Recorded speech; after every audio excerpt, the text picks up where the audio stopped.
I hereby call this regularly scheduled meeting of the Logan County Board of Education to order.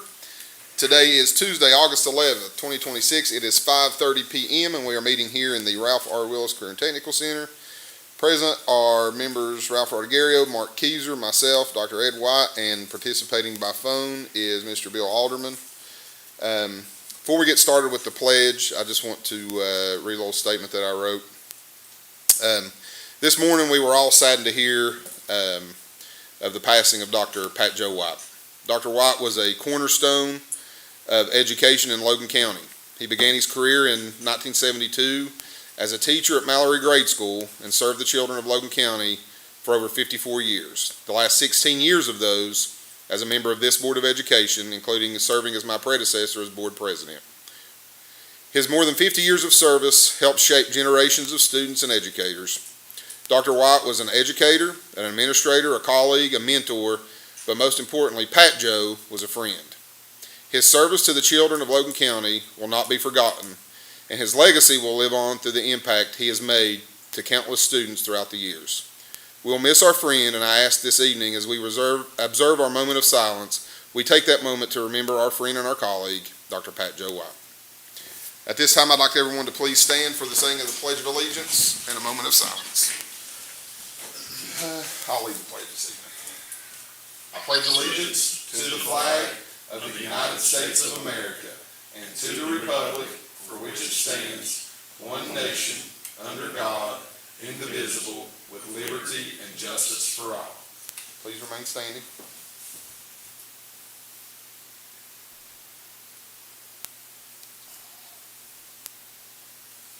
Thank you very much. You may be seated.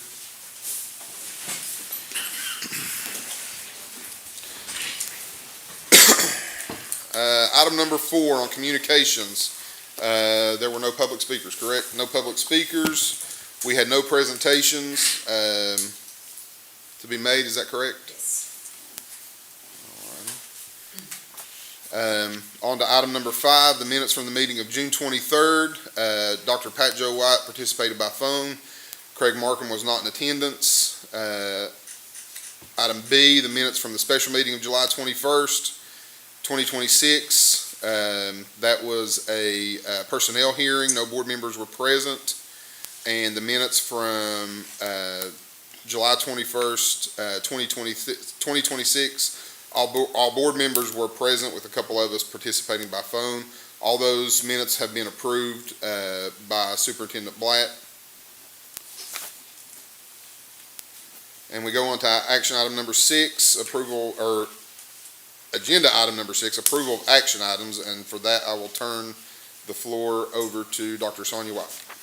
Okay, these again are action items that were previously approved at the State Board by Superintendent Blatt. We had a contract amount correction with Mountain State ESC. A CTE liaison was approved on June 9th, but they had the incorrect salary, so we made that correction. We have a construction change order with Progressive Electric, and that's with the electrical system and fire alarm replacement at Manning High School in the amount of $23,828. We have a contract with Mark Roman Law Office, and this is to conduct student expulsion hearings as needed for the 26-27 school year, and that's out of county funds. The West Virginia Universal Pre-K Steering Team, we amended the current approved program structure. Basically, they needed to make changes to that based on where we closed Vernonville to reduce our Universal Pre-K program by 3 classrooms, one at Vernonville due to the closure, one at Maine, and one at Omar due to lack of needs, so and decreased enrollment. The Universal Pre-K calendar for 26-27 was approved. Our pre-K kids start a little later than our other students, and but they do meet all the parameters of the hours and times that's needed. Contract with Charles Harrison Associates to audit and review Logan County Board of Education financial statements for the next 3 years. The 3-year total contract is $65,707, so we pay a third of that every year, but that's that contract. Mountain State ESC to provide 1 advanced technician for computer services for 26-27 at an hourly rate not to exceed 80 hours as from county funds as needed. And then we have an MOU with Southern West Virginia Community and Technical College for dual credit pathways. So not only are we offering these new CTE courses, now they're going to be available as dual credit courses. And that would be our Utilities and Energy Systems Pipeline Pathway, which is our Hope Gas program, for each high school and the Ralph R. Real Technical Center at no cost to the county. So kids will not only take those classes, be ready to get great jobs, but they'll have dual credit if they want to pursue a degree program. Bid awards, there's a lot of things that we do annually that we have to approve bids for. Brewer Fire for our quarterly sprinkler inspection and maintenance for $6,400. FSI Mid-State Division monthly filter change at 24 locations, $164,000. We have a lot of filters. We found out some of them were missed, but now that we have them all on there, that'll help increase the life of our HVAC systems. Marmot Fire and Safety, quarterly commercial fire suppression and extinguisher inspection, and the total is $47,100. Phillips Pest Control for pest control and management, $9,100. Cook Sanitation for operation and maintenance of the sewage treatment plants, $21,600. Cincinnati Floor Company for screening and refinishing the gymnasium floors at 6 locations, $19,513, and we're scheduling those during a time when the gyms are not used. That was one of my first challenges in my week into this job. Days into this job, we had those scheduled at a bad time. Superior Pocahontas for salt and snow removal, $10,140. Problem Solver Septic Service LLC to pump grease traps and sewage tanks, $25,000. We also have a standing contract with ZMM Architects and Engineers. That's for our architectural firm, but they like to, as we do specific projects, have those listed. So we have a contract amendment for them for revision, for proposals for the Comprehensive Educational Facilities Plan, or CEFP, revisions and school closure documentation services to be billed on an hourly basis out of county funds. So, yes. One question, on those bid awards, are those locked-in numbers, or can they exceed those numbers? Sometimes they can exceed them, like if something, like for example, I'll just use Phillips Pest Control as an example. If we have something where we have to call them out, they do routine maintenance for us, but if we have some sort of pest emergency, Rats, bats. Yeah, things like that, we would call them out. Okay, what about the snow removal? How do they give an estimate on snow? Basically, we have, their structure is, like so much per location, like if you do snow removal, it's this much. If you do salt and snow removal, it's this much per location. And so this number is probably based on about what we spent last year. Okay. And so it could exceed that amount. It can exceed that. We just have to amend it. But, okay. But those are generally what we start out with. But yeah, we always try to get those as close to, we don't want to encumber too much money. Sure. Sitting around not being able to be used. Thank you. I appreciate it. No problem. An agreement with the University of Charleston for students to gain practical experience in a school setting, and this is for, I think it was occupational therapy and physical therapy services, so we're excited about that. That's great. We are going to strike item L because this one needs repair. The agreement was for a semester, we need it to be for a full year, so that one has been stricken from the agenda, and we'll put it back on a future agenda. Our policies on second reading, new policies, the self-harm and eating disorder signs, prevention and treatment, Parents' Bill of Rights, and student groups, those are all in their second reading. And again, if anyone wants to comment, Ms. Teeters has it set up on our website to where people can go in and make comments on our policies, and we will take those into consideration before the final approval. Repeal and replace the motor vehicle driver's license restrictions. That one had a lot of changes, so we just struck the old one and replaced that. And then there's a list of the updated policies. And again, we've read through those. It's about enrollment, open enrollment, school choice, religious ordinances, health services, immunization, TB tests, and so forth. And the last one is, again, volunteers, policy 8120, which we updated that volunteer policy to make sure that we're doing above adequate screening of our volunteers that come into our schools. So those policies are all there, all 22 of them. And those policies, once we vote, will go into effect 27, for 26, 27. Yeah, they'll go into effect the minute you approve them. They will go into effect that day. The next day we go in, we put the effective date, and we'll upload them to the system. Takes Neola about 2 to 3 days to get them so they're on our website. But yeah, they go into effect immediately.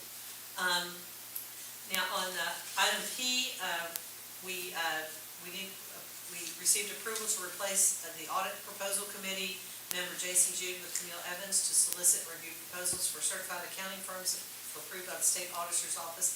This is a technicality. When we reviewed the audit proposals, Mr. Jude was unavailable, so Ms. Evans stepped in, but we had to officially put that in a board meeting for the state auditor's office. So that's a technicality that to meet their requirements. That we had a committee of 3 that reviewed those proposals. Our finances, kind of quiet in July because we're closing out the old and opening up the new fiscal year. So county funds were $1,332,480.83. IASA $37,121.71, and P-card $4,616.47. And again, as always, these invoices are available for review at the central office. Just call Rhonda and she will help you with that. The personnel schedule. For athletics, we have some authorized coaches for various sports and some coaches for other sports as well in the area. We had to, like I said, we cut positions in March and April, so we had to add a few back once the scheduling and the enrollment numbers clarified. So we added back ELA and math and multi-category autism teacher at Mann, all 3 of those at Mann High School based on the enrollment and the needs. We put those back. And then we have several employments, many from the RIF list and positions that we had open. We still have a lot of positions open, and we're starting, now that it's getting closer to school starting, we'll put long-term subs in those, but teachers are still applying for jobs, and there's still many that are open. We had some resignations as well, and then some substitutes there, and then some, again, transfers due to either people retiring or going somewhere else, since we had several transfers, and that happens, I call it transfer season during the summer when they've been on a job at a different location, and those are all listed as well. For service personnel, we had some corrections from the 721 agenda with dissensions. We had the wrong school listed, which had been intermediate, not intermediate, but primary, and with all the changes we had, a few things like that sometimes happen. And then we're changing our schedules for secondary cooks from 6:30 to 2 to 6 to 1:30. Since they start a little earlier, and then the elementary cooks are going to go from 6:30 to 2. So that will help with the logistics of breakfast and lunch. We employed some bus operators, and then we have some FMLA leaves and retirements and transfers in the service personnel side of things. And that's the personnel list. Any questions on that? Sorry, it's a long talk. And at this point, I can do my superintendent's report. I think at the last meeting, Mr. Rogerio asked how many RIF teachers and service personnel, and as of today, because it's a moving target every day, as of today, we only had 2 teachers left on the preferred recall or RIF list, and 18 service personnel. So that was good news for us. RIF teachers were filling positions previously held by long-term subs and that sort of thing, and some were hired back due to needs in the schedule. We found that we needed to hire some back, and open positions created by resignations and retirements. We're still advertising open positions, and we'll fill them as quickly as possible or with long-term subs. I am happy to announce, and I think Mr. Anderson at Logan High announced that we will have all in-person teachers in their math classes this year. And as a former math teacher, that makes my heart happy, and I look forward to working with them and making sure. I think it's been like 3 years. It's been several years. Big achievement. Big achievement for us. So we're really excited about that, and we hope to continue that in our other classrooms as well, and, places where we have that. Last week was incredibly busy. I am still tired from last week, but we had a great week. On Monday and Tuesday, we had a Principals Academy. And what we did several things with this. One of them is we brought in a representative from Bowles Rice Law Group to talk to our principals, and assistant principals, and our central office staff about the key components of school law that they need to know about. I always appreciated that meeting as a principal because there were things I didn't know that I thought I knew, and it's always good to have someone kind of explain that to you, as well as the newly passed legislation this past season that would impacted schools. Our directors provided updates and information to principals on all the different pieces, our transportation, facilities, federal programs. Everyone provided updates and materials to technology, materials to the educators about that. So that was our principals. And we worked on some things about what our focus and mission and what our core values are for the county, and try to get everyone on the same piece. Wednesday, Thursday, and Friday, we had our Teachers Academy, which that was a lot of fun. I got to open that up, and it was kind of dark in the Chapmanville's auditorium, so I had a speech written, but I couldn't see it, so I just kind of winged it. But we had a good time, and the Educator Academy, we had over 250 in attendance, and that's teachers and service personnel that attended. And they all had a balance between required sessions, like we wanted them to go to the special education session because that's such an important piece of our work. But they also were able to pick and choose sessions. We had sessions on artificial intelligence, the iReady program. We just had a ton of things for them to pick from. And so they got to do those. And then on Friday morning, we had Weston Kieschnick, who is a nationally recognized educator. He came in and kind of pumped the crowd up and talked about effective classroom practices, and we really got a lot out of that. And Camille came into my office, I think Monday, and she was so excited because she had the surveys back from the teachers, and she said, and she put them on my desk, and I read through them this morning, and we had overall positive feedbacks from the participants, with some saying this was the best academy they attended in many years. And I want to personally thank the entire central office staff. They pulled that off. We started probably planning it in February, March, and they pulled it together. And I would just check in every now and then, and they did a great job, and we're looking forward to what we can do next year. But they made that a productive and supportive event for our educators. We really appreciate that. On the facilities front, there are so many things going on. As I was walking in, I thought of like 3 or 4 things, but we were able to paint the interiors of 3 entire schools this summer. And we're going to continue that process. So every 4 or 5 years, our buildings will get a fresh coat of paint inside. They are starting the paving on the island. It began yesterday. They're milling right now, and they'll start paving, and it should be finished by early next week. And then they're going to head up here and pave Ralph R. Willis as well, because that will be paved. And I think with the repairs to the football locker rooms at Logan High, we were able to get new lockers for those, and so those have been installed, and the kids are super excited that that space has a good roof on it, and it's structurally sound. And I can't think, just call Andrew and he'll spend 20 minutes telling you what all we're doing. Today, Congresswoman Carol Miller brought books from the Library of Congress, brought about 6 boxes of books for the children at Logan Elementary. She heard about the fire, and she dropped those off, and Mr. Kieser was there with me, and we got to talk to her about some of our concerns with education and the challenges we face in this day.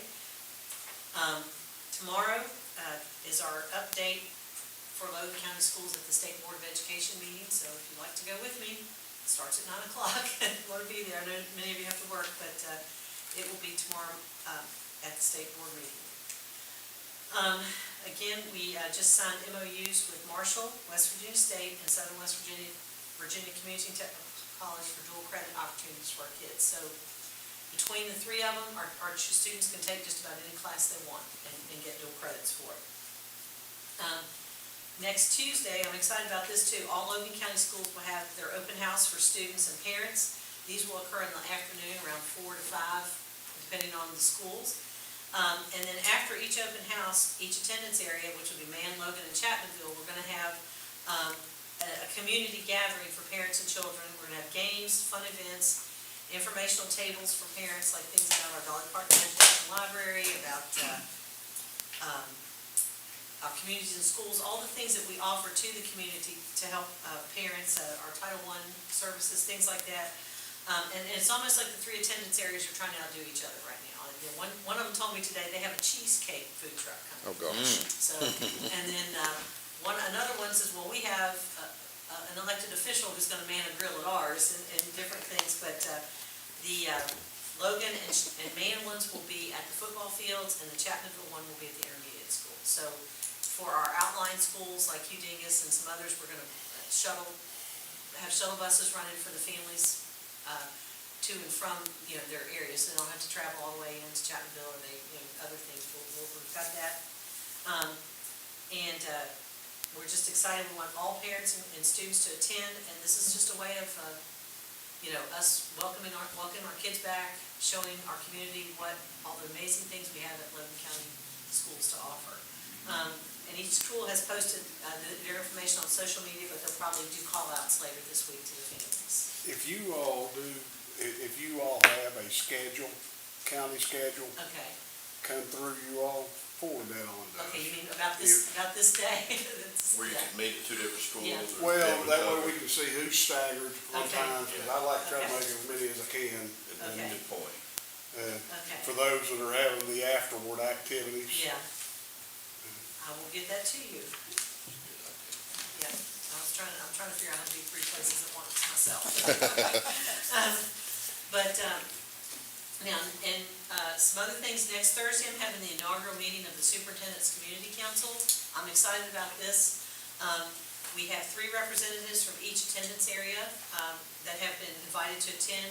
And the purpose of this meeting is to enhance our communication with the community, because sometimes things get out in the community that are skewed or maybe aren't as accurate as we'd like them to be. So we would like to partner with our community council to help tell our truth and kind of share what we're doing. And on the other side of that, we want to share this important information with them, as well as receive feedback from the community members about how we can better serve our community and our students and families. So I'm pretty excited about that. And it's just always good to hear from the community what they're interested in. The ribbon cutting for the new CTE program around energy jobs is August 25th. I think Eric said it was in the evening. It's like 5 to 7. So we want to thank Hope Gas for their support in this program. It's coming right along. They've even, I think, buried gas lines in the grass out from the shop so that the kids will learn how to detect and find those things. So it's going to be a very incredible hands-on program for the kids, and I'm excited about that. And as I said earlier, that program is now a dual credit opportunity for students. We don't have any new updates on the Logan Elementary situation. As soon as I get that information, I'll communicate it out as well. The last 2 aren't the fun ones, but it's some things we need to discuss. Our enrollment is continuing to decline, and I want to say that this is statewide, nationwide, in the last few years. As of today, we have 312 fewer students than we did of October last year when we did our enrollment account. And over the course of the last school year, again, we've lost around 312, and these students are transferring to homeschool or private school, with many of them opting for the Hope Scholarship. That's just the reality of the situation. The breakdown by programmatic level is elementary is down by about 150 students, middle 103, and high school 59. So that's where the breakdown is grade band wise.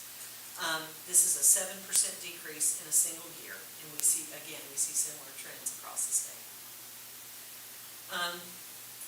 Now,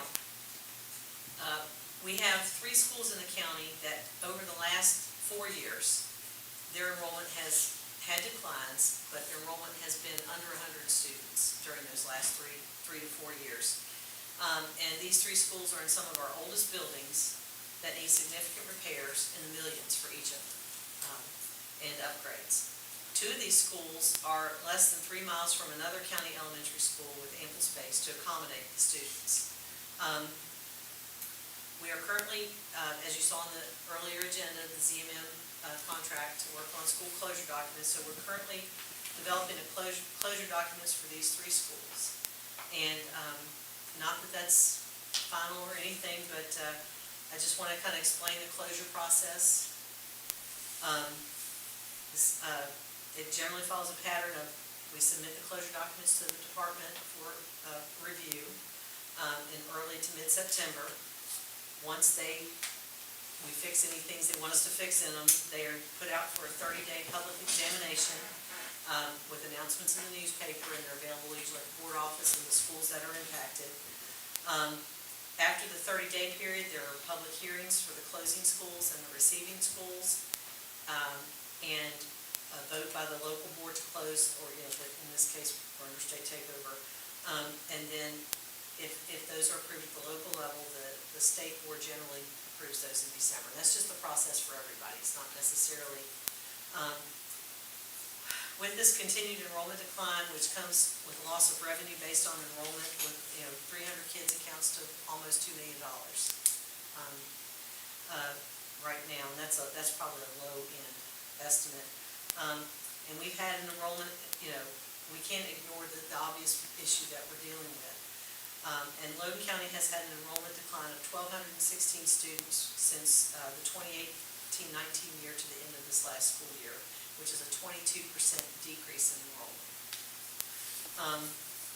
And it's actually, our enrollment had a high in about 2008 or 9, and it's been on a small decline. And then when COVID hit, things kind of, and then COVID and some other the Hope things. Scholarship. Hope Scholarship, that kind of made it more intense. But the enrollment, and in our current CEFP, or facilities plan, which was developed prior to COVID, because we didn't know what was going to happen then, did not address declining enrollment and the possibility of closing schools. It's just kind of, we were going to keep things as they were. We have a population decline in the state in general. COVID, where many kids didn't come back after COVID, and school choice options have made the consideration of closing schools necessary to maintain financial stability now and in the future.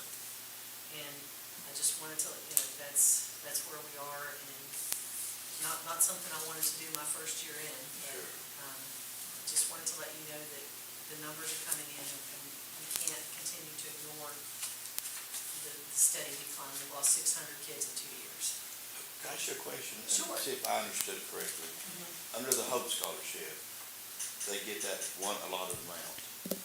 And the kid, the student, if they want to play ball at a local school, a public school, they have the right, but the expense of that student being there, the public school occurs. Is that correct? Well, yes and no. It's many state policy allows the public schools to charge for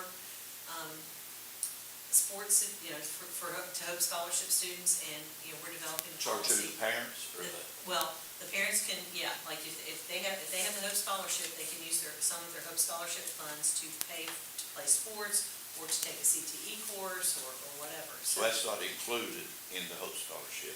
The one lump they get, that doesn't. Is that included? The extra activities, such as my understanding is that they play sports, they ball, and they travel.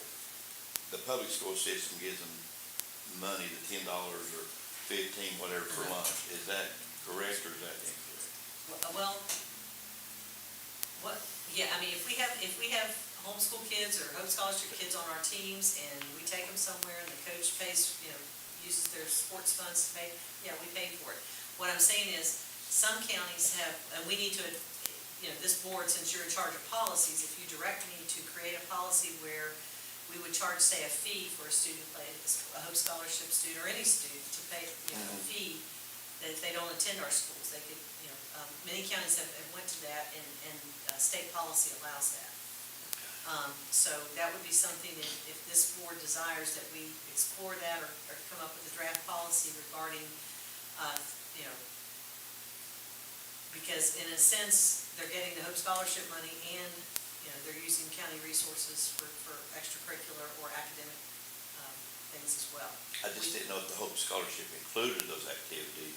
Not necessarily, correct? If we charge for them, they can use it to pay for them, yes. Okay.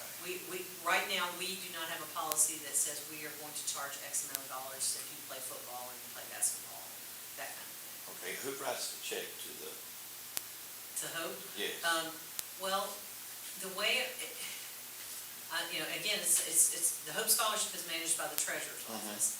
And, there's several things like parents can be reimbursed for something. They don't send them a check for the entire amount. They either have some sort of purchasing card where there's selected vendors, like you can order things from certain companies that have been approved by the Hope Board.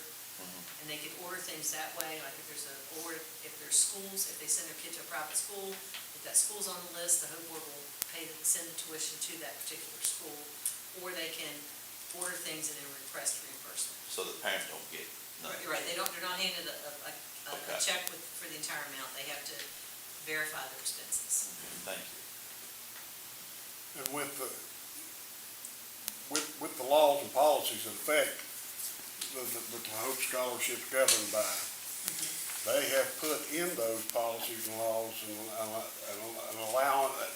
allowance for us to be able to pursue those funds. Yes. So, it's my opinion that we definitely need to look into the policy and get a draft and explore our options. Because as you said, if they're receiving Hope Scholarship plus utilizing county funds on the other end, that's not fair to the kids that are going to the county schools. And because kind of double dipping on one side and the other side don't. So I would say that we definitely should have draft policy and at least explore into our options on it, especially in the situation that we're in with our enrollment at this time. We can do I that. speak for myself when I say that, but I agree. We can draft a policy and bring it to you. You don't need a vote. I think we can do that without, draft a policy and bring it back to you the next meeting. Are most other school, how are they doing from what you? I don't know how many, but I know I know Kanawha County, Braxton County, I think Berkeley County, they all have policies in place. And we recently received some information from the state in general, from Dry Cummings, saying that we can do that. And there is a provision in the law that allows us to charge for things. Because as you said a while ago, all the schools are in kind of a crunch right now, correct? Yeah. In the state. Yeah. So, I think there's a lot of costs that are involved in athletics and extracurriculars that a lot of people don't think about. Yes. You talk about travel costs with gas for the, fuel for the buses, you talk about uniform costs, you talk about, all these other costs that, Officials, meal money. paying for officials, coaches' salaries. all that There's a stuff. lot of- And it adds Budgeted up, quite a bit of money for our athletic. yeah, it adds up really fast. Okay, well, And if we we- can and certainly And if prepare we're, a and draft if, policy. and if we're, if we're down 312, that's almost 10% and of it's our, probably gonna continue enrollment. to decline, probably what we said, Yeah. correct? We're kind of waiting to see what's gonna happen. I really think that with the steps that we're taking, that we're moving in a positive direction and we're gonna see our enrollment. But we're gonna have to make a big leap just to stop the bleeding. Before we even start growing. We've gotta hit a big lick just to stop the bleeding right now, so we definitely can't afford just to. Throw Yeah, money away. I think, we can make some changes that, nobody likes to close a school, but, when we look at it logistically and some other things, it can be done. And it'll allow us to provide maybe some additional enhancements at the schools we're consolidating to, and make sure that those kids are, the primary focus is the children, but at the same time, I can't justify keeping open a building that has less than 100 kids in it, needs $4 to $5 million worth of work, and, there's a school 2 miles down the road that's 30 years younger, that has plenty of room. That makes a difference, instead of a child being on the bus another 30 minutes longer. Yeah, Being, like you said. yeah, two of 2 the or 3 miles down the schools, road. we're talking, two of the potential closure schools, we're talking a 5-minute additional bus ride. The other one, we may have to add some bus routes or do some things, because it is a bit of a longer ride, but I don't think it's gonna be horribly long. Another thing I needed to tell you, that's why I sit here to remember things, is, when the Vernonville closure happened, there was a bus run added that if some of the students wanted to come into Logan, and and it's not clear in the closure document, what we have decided is that we will continue that bus run for this year, and then after this year, we will discontinue that bus run, because most of the kids who opted for that will probably be out of the elementary school grades. So we're gonna run that for one more year, so the schools are letting the parents know that. So all the kids will have a ride provided if it's down to If- 4 or 5 kids.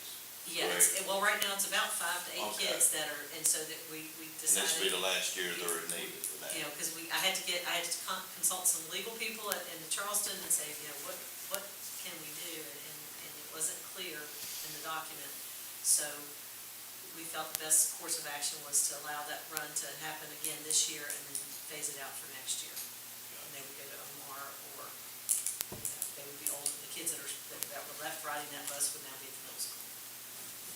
I know these cuts are necessary because of finances, but unfortunately, as those things happen, as schools close and consolidation, that whole movement, some parents react to that by saying, I'm just gonna bring my kids to homeschool. So then Yeah.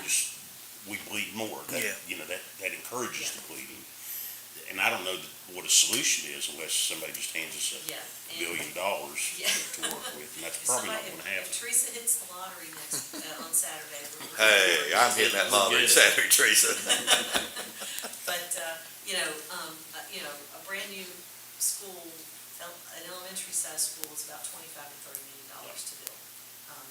After, one of the problems with COVID was, prices of things skyrocketed, and, when I was consulting with the architects, we're talking almost $500 square foot for an elementary, middle, or high school.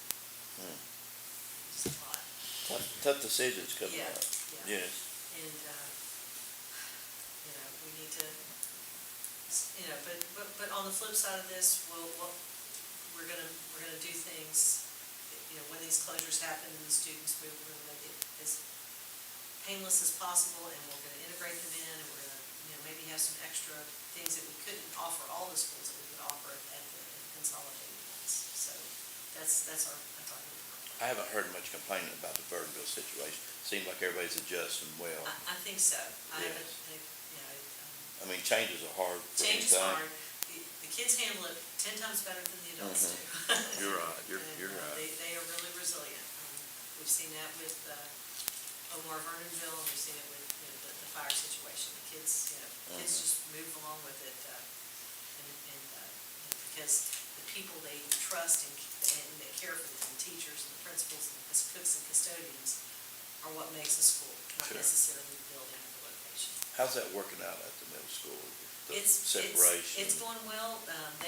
They worked over the summer to adjust some of the clunky things we had, like all the Bathroom situation? The bathrooms et cetera? are better, but I don't think they were bad to start with, but we've been able to move one of the preschool classrooms into a room that has a bathroom, so that those little guys don't have to go out in the hallway or whatever. They've rearranged the schedule so that our elementary students are having PE classes in the gym versus in a kind of a smaller room this size, so that's going on. We've moved some classrooms around, And the times are staggered too? and there's times are staggered, yeah. Okay. The middle school kids arrive, eat breakfast, and are upstairs in their classrooms, starting on their class schedule And then the other. when the elementary buses are coming in. So That's great. I was talking to Miss Nelson today, and she said her daughter was upset because they have a family friend who's in middle school, and she said about 3 or 4 weeks in, she said, I never see him.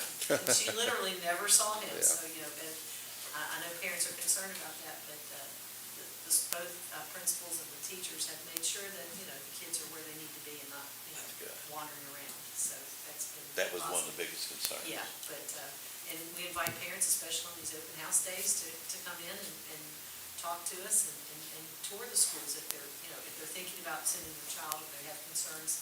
We'd be glad to meet with them and talk to them about it.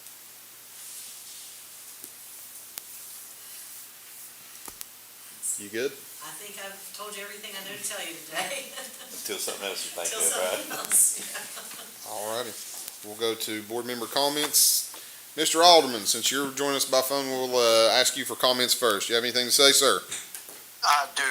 Just want to commend Sonia on an excellent report, getting all the information. She has a lot of moving parts to what's going on, and I understand that. I also understand your guys' concerns, and I'm formulating ideas in my head and a strategy that we can come up with if accepted to present regarding the bleed in declining enrollment and where we're headed in public ed in competition with all that we're dealing with. Mm-hmm. But on the bright side, I'm glad to see the MOU for the utilities and energy systems pipeline pathways to prepare students for power, utility, and energy sectors throughout the structured training program that's getting ready to start up.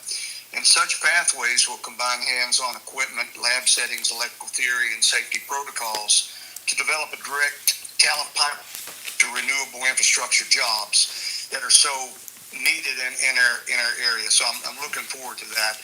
Also, as I said last meeting, the CTE, I'm looking at the positive growth there and very happy with what I'm seeing with CTE.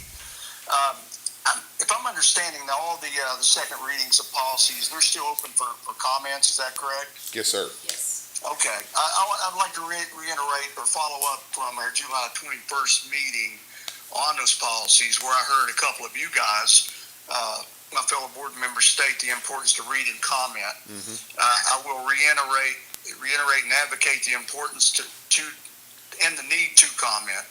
From my experiences with numerous policies in my career, new, revised, repealed, or replaced, it is imperative to read and comment accordingly. Many of the things we're talking about in here are integrated in those policies. And it is your right in public to comment within the public comment period specifically designated for community feedback on our district's operating and rules. And that, again, is where we are and what we're talking about and the feedback you guys have given in this meeting today. So it's important to comment. While they're only going to be considered, no comments doesn't stand a chance to be considered. So it's important to comment, guys. That's all I have, Tony. Thank you. Yeah, thank you, sir. Dr. White, do you have any comments, sir? I have several things I'd like to bring up, but I don't want to do that right now. I don't want to dilute the comment. I want to, again, thank Pat Joe White for all he did for us. I was involved with him. First knew him way before board education, children's camps. He was always there, advocate for kids, always there to try to help. And I just want to recognize that. And I don't want to dilute those comments with any further comments. I just want to leave it at that. We'll talk about the other things later. Nothing urgent. Okay. Mr. Rodriguez. I'd like to also comment on Pat Joe. From what I've experienced with in the last 2 years, I didn't know him quite as long as that, but he was outstanding. He was my go-to. If I had any questions, all I do is call him at any time. He'd respond to me. He will be missed, and I'm saddened to hear of his passing. Mr. Keyser. Same as the other two. Pat Joe was a humongous asset to this county and to the kids in this county and to us as a board. Like Ralph said, Pat sat on him for so long that you could go to him about any situation, and your opinions in that situation could differ, but he could still lay the structure down to where we knew how to proceed with what we were doing, and thoughts and prayers are with him and his family, and his family and his friends,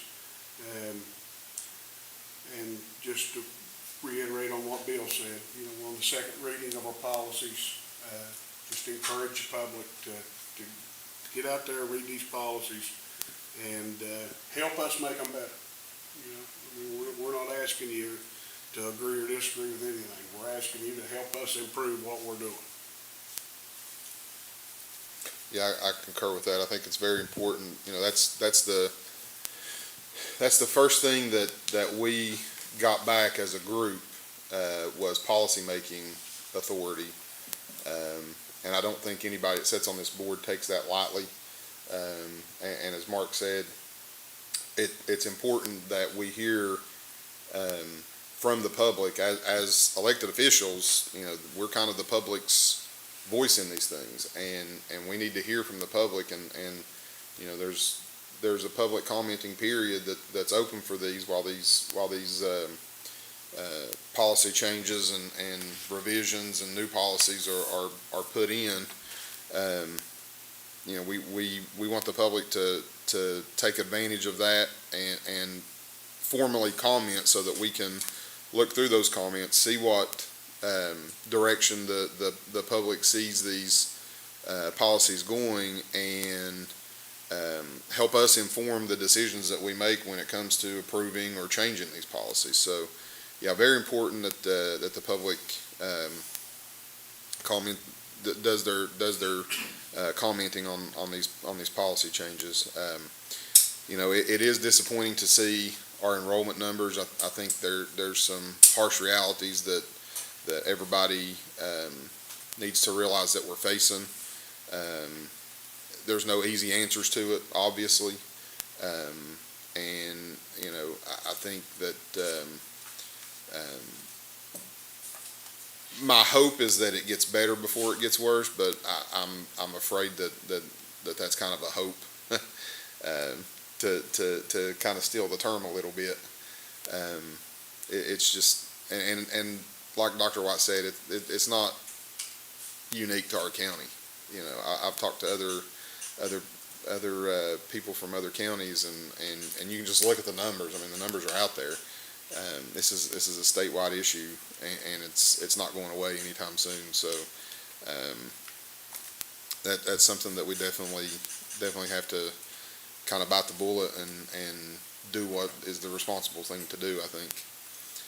As far as Pat Joe goes, you know, when I was elected a little over 4 years ago, I came to a meeting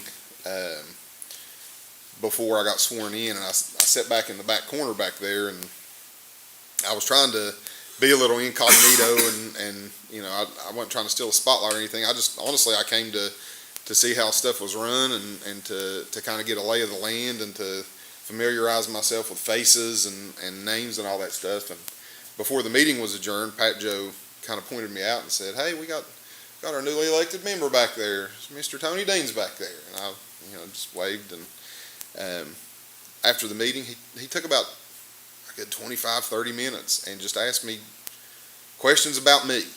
You know, what are you looking to accomplish? What's your background? Because we really didn't. I knew who he was. He knew who I was, but we really didn't know each other that well.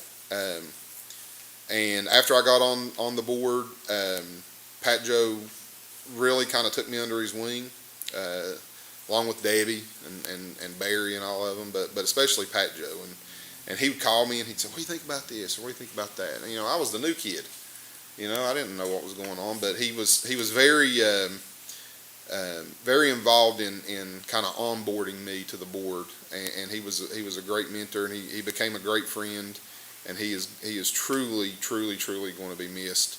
And I don't think that the people of Logan County realize what a great treasure he was for the education system here in Logan County. He did a lot of good over a long period of time, and his legacy will remain intact for many years to come, and he will truly be missed. All right, on to announcements. The next Board of Education meeting will be held here at the Ralph R. Willis Career and Technical Center on September the 8th, 2026 at 5:30 p.m. There being no further business before this board, I need a motion for adjournment. So moved. Dr. White, I need a second. Second. Mr. Keyser. All those in favor of adjournment, please indicate by saying aye. Aye. All those opposed indicate by saying no. The ayes have it 5-0. We are adjourned at 6:19 p.m.